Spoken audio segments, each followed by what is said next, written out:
출애굽기 12장 37절입니다. 오늘 이 본문 말씀은 이제 15장 21절까지 계속 이어지는 출애굽 사건입니다. 그 출애굽 사건의 첫 번째 시작이라고 할 수 있는데, 이거를 13장 22절까지를 놓고 이제 중간 문단이라고 할 수가 있겠죠. 이 오늘 본문부터 13장까지를 놓고 보면은 4개의 문단으로 구성이 되어 있어요. 37절부터 42절은 출애굽 사건 이야기를 하고요. 43절부터 51절은 유월절 규례에 대한 이야기를 합니다. 그리고 내일 말씀인 13장 1절로 16절은 무교병과 초태생 이야기를 하면서 대속 이야기를 해요. 그리고 13장 17절 이하에 이제 구름기둥 불기둥으로 이스라엘을 인도하시는 그런 내용으로 이 문단은 총 4개로 구성되어 있고, 그 외에 이제 14장 홍해를 건너고 15장 찬양하고 이게 출애굽을 시작을 하는 거죠. 먼저 이제 37장 37절서부터 42절을 보면 여기에 이제 첫 번째 이야기가 나옵니다. 이스라엘이 람셋을 떠나 숫곳에 이르니 유아 외에 보행하는 장정이 60만이다. 이 유아 외에 보행하는 장정, 옛날에는 자녀들도 요즘처럼 하나 둘 낳거나 이렇게 하는 것이 아니니까 유아들이 상당히 많았을 것이다. 그래서 예를 들어서 유아도 한 60만이다 이렇게 이야기를 하면 장정을 빼고니까요. 장정을 몇 살서부터 하느냐는 이 기준은 시대마다 조금씩 다르기는 해요. 그렇게 따지고 여자를 또 남자하고 동수라고 한다면 약 200만. 그러니까 굉장히 많은 사람들이, 이스라엘 사람들이 지금 나온 거예요. 인구가 번창한 거죠. 하나님의 약속인 땅과 자손의 약속 중에 자손의 약속이 상당히 이제 진전되어 있는 그런 모습입니다. 물론 이제 그 자손의 약속은 궁극적으로 한 사람을 가리키지만 이스라엘 자손, 무자했던 아브라함의 자손이 이렇게 번성한 거예요. 그리고 38절 수많은 잡족과 이래요. 그러니까 이 출애굽을 할 때 이 혈통적으로 이스라엘 자손들만 출애굽을 한 것이 아니다 하는 거죠. 애굽에 있었던 수많은 잡족, 그러니까 애굽이 큰 나라이기 때문에 거기에는 애굽 민족뿐만이 아니라 이스라엘 그리고 그 외에 기타 많은 소수 민족 출신들이 있었던 거겠죠. 그리고 심지어 오늘 본문에서는 그렇게까지는 말 않는데 애굽인들도 거기에 섞여 있어요. 그래서 이런 사람들이 함께 출애굽을 했습니다.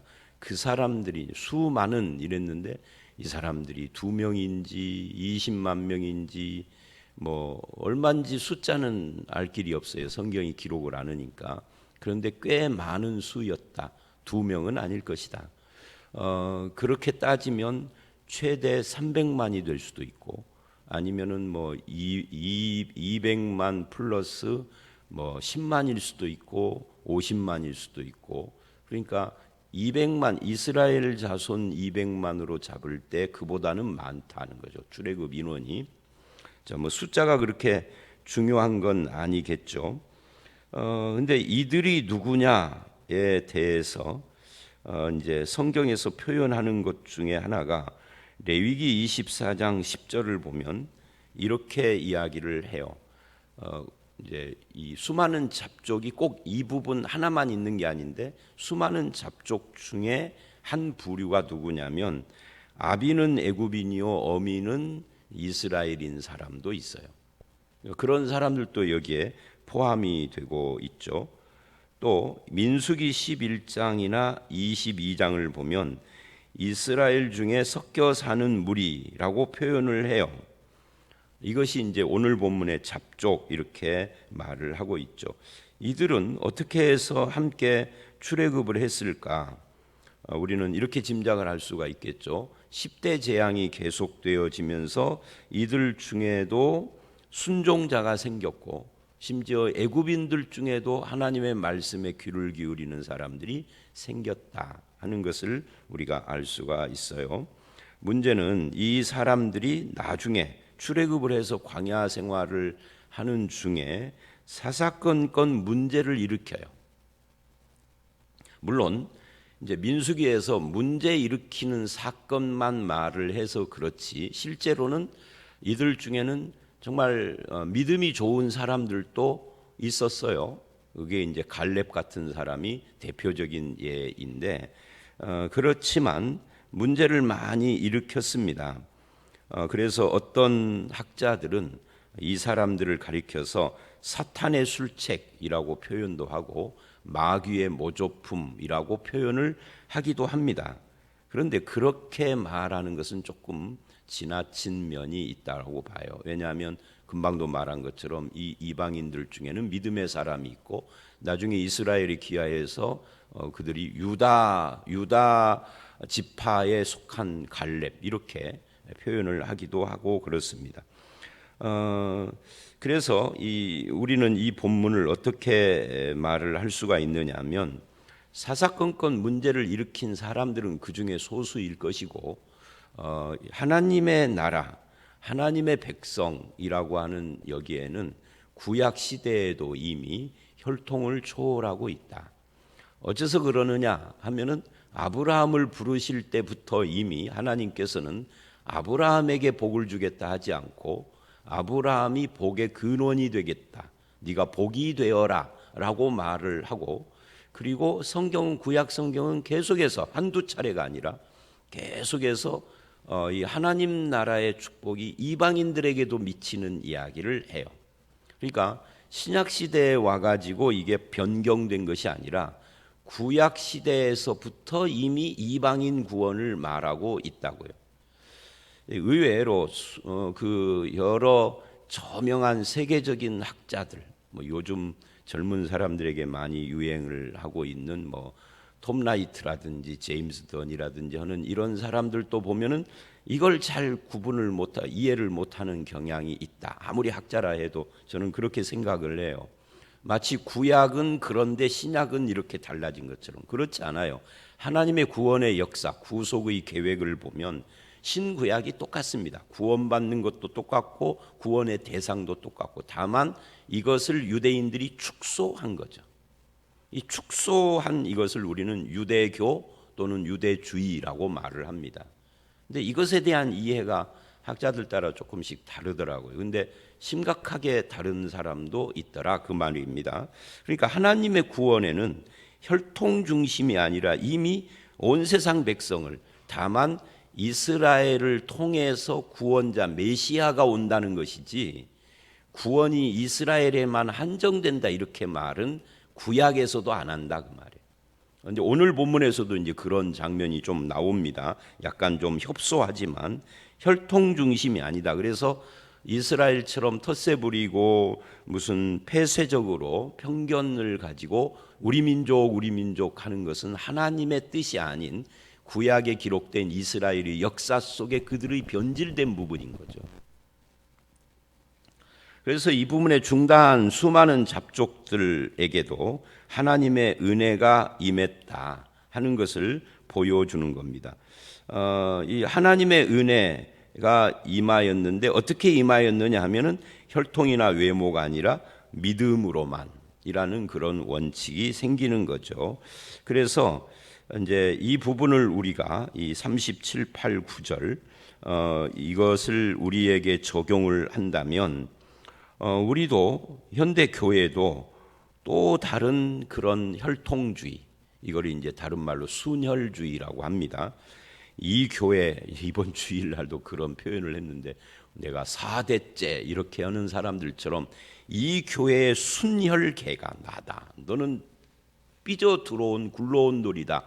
이런 식의 사고방식을 가진 사람들이 우리 교회처럼 역사가 아직 그리 길지 않은 교회들은 좀 적지만 그러나 한 세대가 지나고 보면은 생긴단 말이죠. 그거는 하나님의 뜻이 아니에요. 인간의 사람이 만들어 놓은 그건 사실은 이탈된, 그러니까 좀 그 달라진, 색깔이 달라진 신앙이다, 이렇게 말을 할 수 있어요. 전통이나 혈통이나 뭐 이런 것들을 교회에서는 따질 수 없다 하는 것을 보여줍니다. 그 다음에 40절서부터 42절 두 번째 문단은 거기에 이스라엘 자손이 애굽이 거주한 지 430년이라 그래요. 굉장히 오래됐죠. 430년 중에 노예로 산 횟수는 몇 년인지 성경은 그건 말하지 않습니다. 이 출애굽으로부터 얼마나 됐는지, 그 노예 생활이 한 세대, 두 세대, 뭐, 그러니까 이 말은 바꿔 말하면 요셉의 영향 아래에서 이스라엘이 애굽에서 누린 그런 어떤 편안한 생활 또는 부귀 영화, 이런 세월이 어느 정도까지 그 영향을 미쳤는지 성경은 그걸 자세히 말은 안 해요. 430년 거주했다 이렇게 말을 하고 있는 거죠. 그런데 이 횟수가 중요한 건 아니고 여기서 이제 어떤 이야기를 하느냐면 이런 이야기를 해요.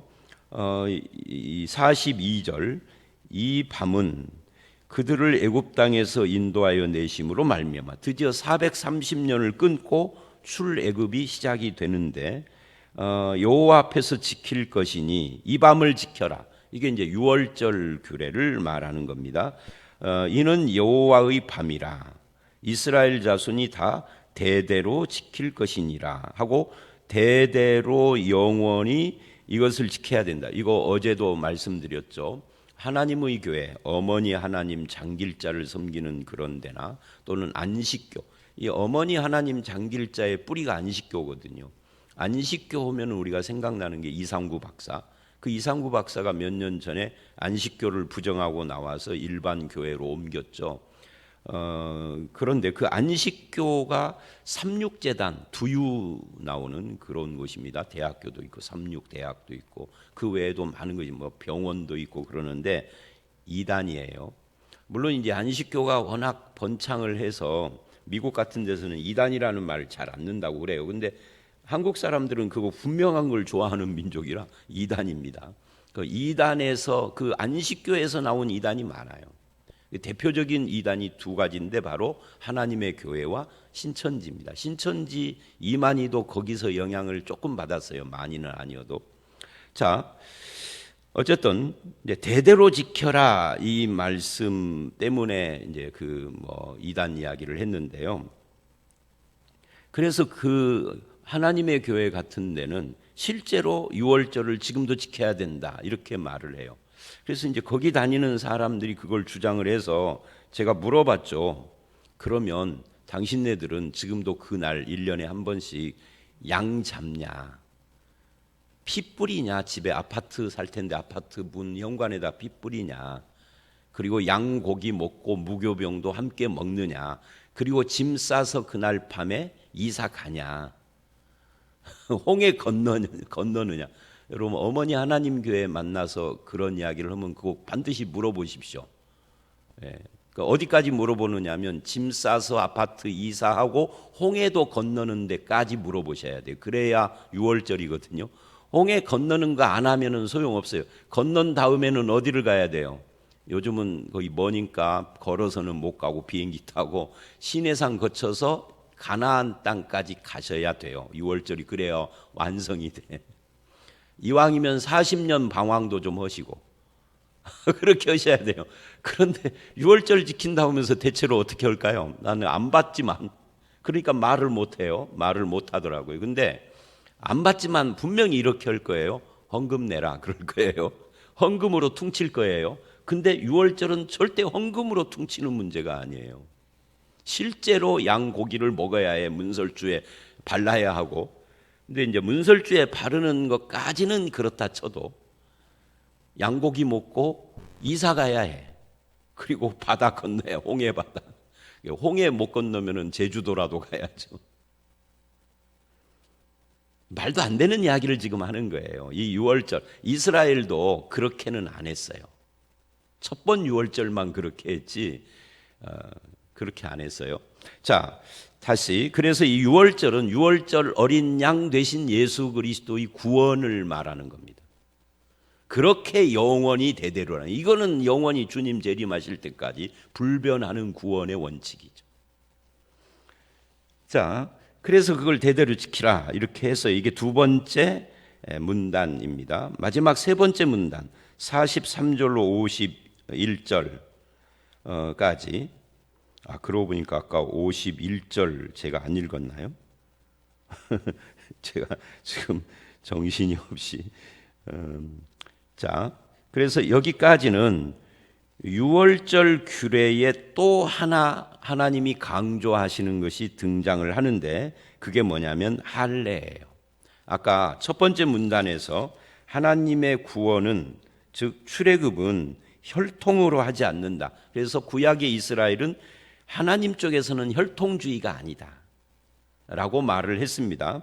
믿음이다 하는 거죠. 그런데 여기 43절 이하에서는 그 믿음을 할례로 표현을 하는 겁니다. 혈통을 뛰어넘는 하나님 백성의 신분의 기준인 거죠. 이게 이제 37, 8절을 확장한 개념인데, 할례가 여기에 나오는 이유가 뭐냐 하는 거예요. 앞에서 중다한 잡족, 수많은 잡종 이야기를 했는데, 이 수많은 잡족을 어떻게 처리를 할 것이냐 하는 문제가 발생을 반드시 할 수밖에 없죠. 안 그러면은 출애굽을 했어도 출애굽을 한 뒤에 헤어져야죠. 함께 있을 수가 없잖아요. 그래서 이들을 어떻게 수용을 하느냐 하는 문제에 지금 갑자기 유월절 이야기를 하다가 출애굽 이야기하다가 할례가 등장하는 이유가 된다 하는 겁니다. 근데 할례를 할 때 이 할례의 기준이 또 있어요. 여기 보니까 이방 사람은 이 유월절을 먹을 수 없습니다. 양고기, 무교병 먹는 이거를 이방 사람은, 왜 이방 사람은 못 먹느냐 하면은 하나님의 백성이 아니다 그 말이에요. 이방 사람이다 이 말은 하나님의 백성이 아니다. 혈통 이런 것이 아니라. 그러나 돈으로 산 종은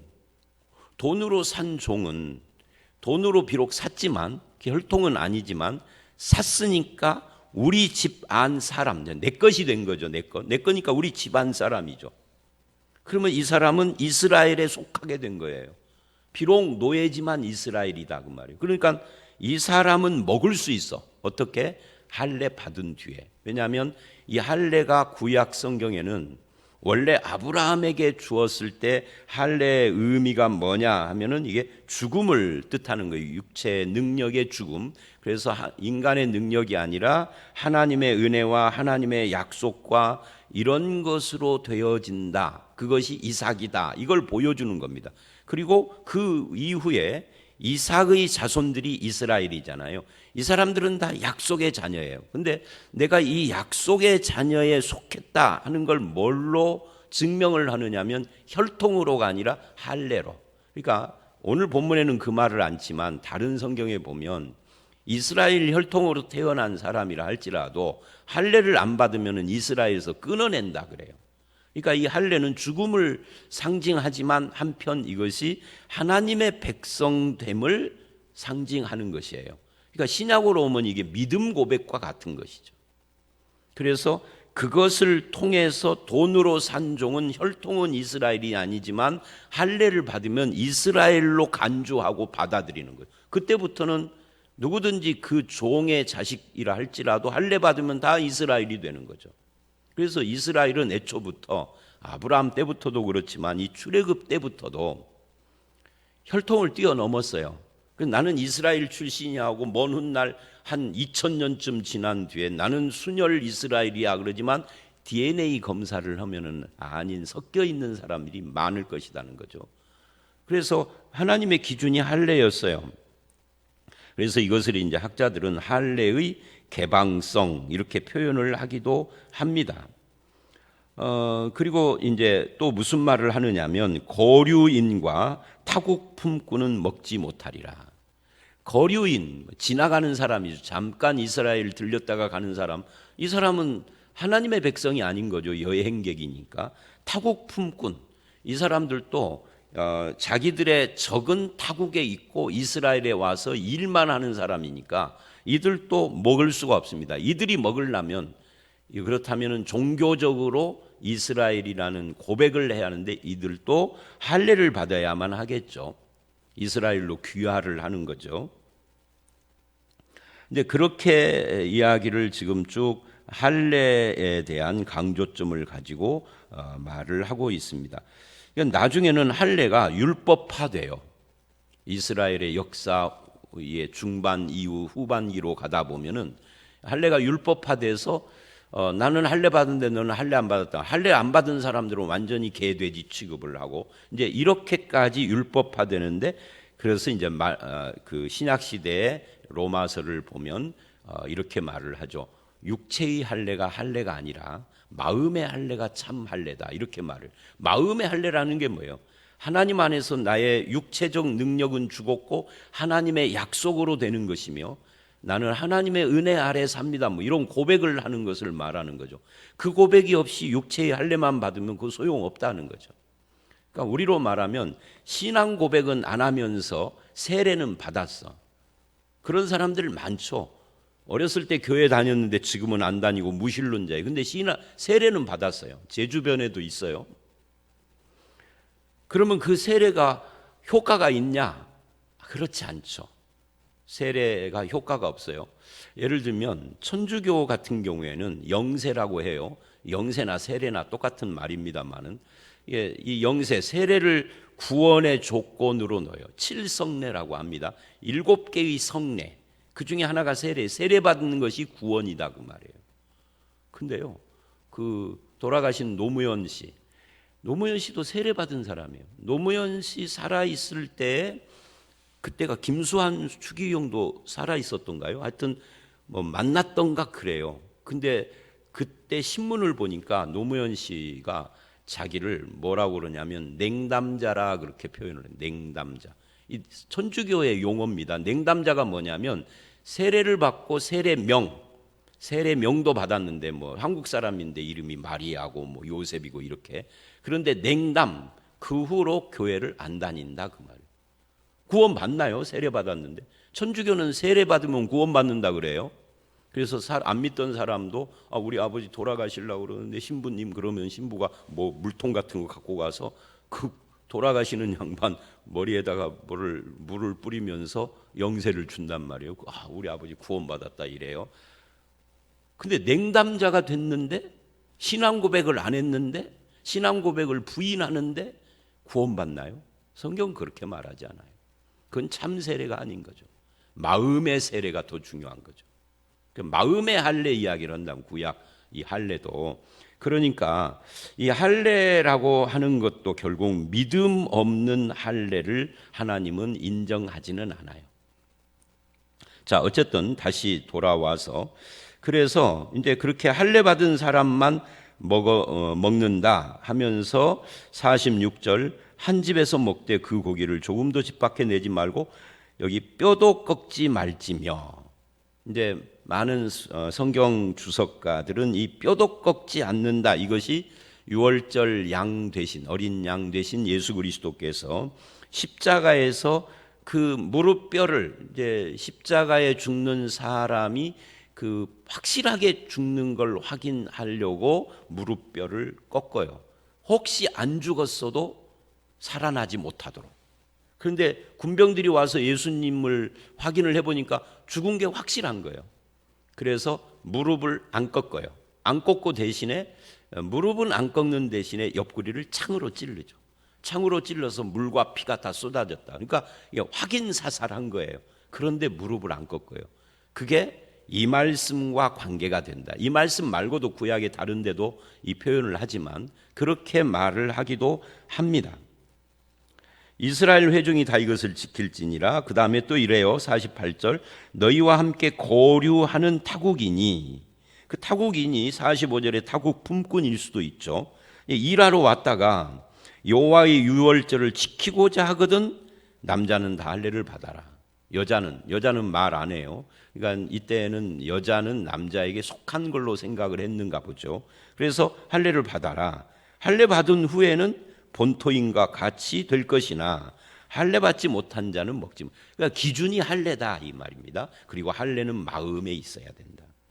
그래서 이제 제가 이스라엘이라면 할례를 주면서 할례를 원하는 사람에게 이제 할례를 시행을 하는 겁니다. 하면서 할례의 뜻을 확실히 교육을 했어야 해요. 우리 세례 교육 시키는 것처럼. 그냥 할례 행위만 하면은 의미가 없는 거죠. 저들은 할례 받고도 이게 왜 하는지를 모르는 거예요. 그리고 더 중요한 것은 이 시대에는 이스라엘만 할례를 한 게 아니에요. 중동 지역의 할례 풍습이 이미 다른 민족 가운데도 있었어. 그것을 하나님이 이스라엘에다가 적용을 시킨 거죠. 그래서 할례의 뜻을 교육을 안 하면 할례 행위가 무의미할 수도 있어요. 근데 이제 성경에서는 뭐 그걸 교육하라 마라 이렇게 말은 안 씁니다만은. 그리고 49절 본토인에게나 너희 중에 거류하는 이방인에게나 이 법이 동일하니라. 그러니까 본토인 즉 이스라엘 사람도 이게 동일하다. 이스라엘도 할례를 안 받으면은 끊어내는 거니까 너는 이스라엘이 아니다. 혈통은 이스라엘이도 아니다라고 한단 말이죠. 할례를 해야 이스라엘이다 그런 말이죠. 난지 8일 만에. 어른들은 뭐 난지 8일 이거 지나버렸으니까 상관없이 받는 거겠지만 이게 오늘 말씀입니다. 그래서 오늘 말씀은요 세 단원으로 나누어서 우리가 생각을 했지만 한 덩어리입니다. 한 덩어리. 이 수많은 잡족이 함께 왔는데 이들을 어떻게 처리할 것이냐? 할례다. 신약으로 말하면 믿음이다. 이렇게 이야기를 하고 있습니다. 우리가 예수 그리스도를 믿고 하나님을 아버지로 고백을 하며 그렇게 믿음을 가지면 우리 인간들끼리 가지고 있는 차이들 그게 제일 큰 것이 민족 혈통이거죠. 민족 혈통 우리나라 같으면 지역 출신 무슨 동문 비동문 너는 나하고 같은 학교 출신이야 이런 것들 고향 사람 이런 걸 다 뛰어넘어서 그죠? 이 교회 몇 년 다녔어 이것도 뛰어넘고 직분 너하고 나는 같은 권사 그룹인데 너는 집사잖아 하고 이런 것도 다 뛰어넘어야 됩니다. 그런 것도 구분하는 사람들이 있더라고. 못된 것들이죠. 그런 걸 다 뛰어넘어서 예수 그리스도 안에서 믿음으로 우리가 하나고 형제여야 합니다. 이게 교회예요. 저와 여러분의 마음 속에 우리의 구분은 믿음 말고는 없다. 그래서 하나님이 세상을 구분하는 것도 믿는 자 안 믿는 자 이렇게 구분해요. 어떤 분들은 이것을 너무 그렇게 하지 말고 이렇게 말을 하자고 제안을 몇 년 전에 했었어요. 믿는 자 앞으로 믿을 자 이렇게 구분을 하자. 불신자 이러지 말고 아직 안 믿는 자 이렇게 구분을 하자라고도 했는데 뭐 용어를 어떻게 쓰든지 간에 그래서 믿음 말고는 우리에게 차이가 아무것도 없습니다. 믿음 안에서는 다 하나다, 형제다. 구약으로 말하면 이스라엘이다. 신약으로 말하면 그리스도인이다. 하나님의 자녀다 하는 겁니다. 믿음 안에서 한 형제 자매가 된 저와 여러분이 이 할례의 의미를 분명히 하고 내 힘으로가 아니라 하나님의 뜻, 하나님의 약속, 하나님의 은혜로 되어지는 이 원리를 따라서 살아가는 저와 여러분들이 되시기를 주의 이름으로 축원합니다. 함께 기도하겠습니다. 하나님 이스라엘이 출애굽을 할 때 수많은 잡족이 함께 하였는데 그들을 또 혈통은 이스라엘이 아니지만 할례를 통하여서 다 이스라엘로 받아들이는 것을 봤습니다. 이스라엘 백성이라도 할례의 신앙 고백이 없는 자는 이스라엘이 아니라 하면서 혈통과 출신과 민족과 지역과 이 모든 것을 뛰어넘어 하나님의 백성을 삼아주신 하나님께서 오늘 우리들에게도 예수 그리스도 안에서 믿는 자가 다 한 형제요 자매라고 말씀을 하셨습니다. 아버지 하나님 그런 형제 자매된 믿음의 공동체인 교회 안에서 우리가 서로를 격려하고 위로하고 힘이 되어주고 서로를 인정하며 아름다운 주의 공동체를 이루어갈 수 있게 주님 인도해 주시옵소서. 오직 우리에게 요구하시는 믿음과 믿음의 삶의 요구 앞에서 우리가 그렇게 믿음으로 살아갈 수 있도록 우리와 함께 해 주실 줄 믿사옵고 예수님 이름으로 기도드려 싸움나이다. 아멘.